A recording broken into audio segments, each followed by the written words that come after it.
প্রিয় দর্শক, যারা খবর সংযোগ দেখছেন, আপনাদের সকলকে পবিত্র রমজানের শুভেচ্ছা ও রমজানুল মুবারক। কোরআনে আল্লাহ তাআলা বলেন, আকিমুস সালাত ওয়া আতুস যাকাত, তোমরা সালাত আদায় করো এবং যাকাত প্রদান করো। সালাত কায়েম করা আর যাকাত প্রদান করার মধ্যে পার্থক্য রয়েছে। পার্থক্য হলো, একটি হলো মালি ইবাদত, আরেকটি হলো বদনী ইবাদত, অর্থাৎ একটি শারীরিক ইবাদত, আরেকটি হলো আর্থিক ইবাদত। সালাত আমাদের শারীরিক ইবাদতের অন্তর্ভুক্ত, যা ইসলামের পঞ্চম স্তম্ভের অন্যতম একটি স্তম্ভ। ঠিক তদ্রূপভাবে যাকাতও পঞ্চম স্তম্ভের অন্যতম একটি স্তম্ভ।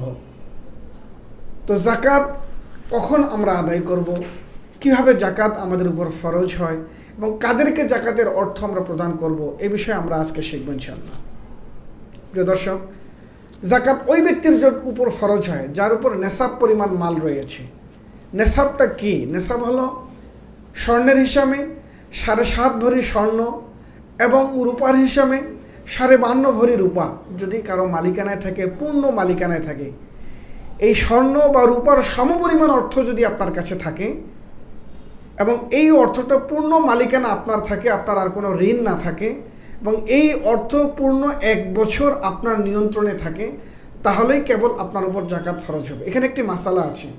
মাসালা হলো, বছরের শুরুতে আপনার কাছে এই নেশাব পরিমাণ সম্পদের মালিক আপনি ছিলেন, কিন্তু বছরের মাঝামাঝি অবস্থায় এই সম্পদ আপনার কাছে ছিল না, কিন্তু শেষ সময়ে আপনি আবার নেশাব পরিমাণ মালের মালিক হয়েছেন, তাহলে আপনাকে যাকাত প্রদান করতে হবে। এটা মনে রাখতে হবে।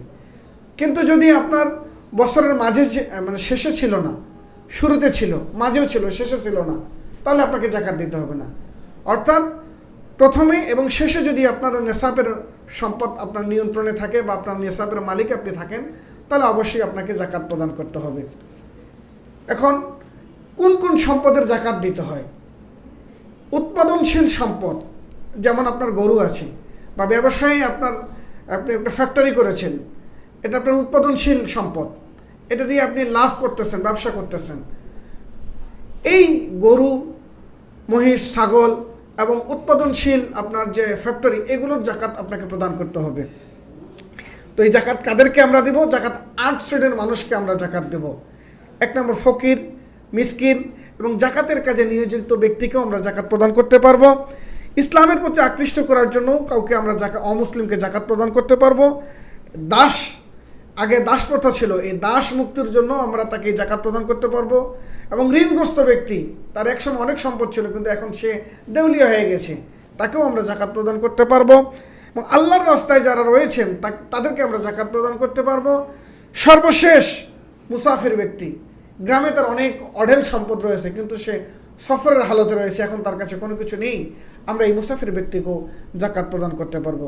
তো আল্লাহ তাআলা আমাদেরকে ইসলামের এই অন্যতম রুকুন যাকাত আদায়ের তৌফিক দান করুক। আমাদের যাদের সম্পদ রয়েছে, আমরা সম্পদশালী ব্যক্তিরা অসহায়, গরিব, মিসকিন এবং এই 8 শ্রেণীর মানুষকে যাকাত প্রদান করব।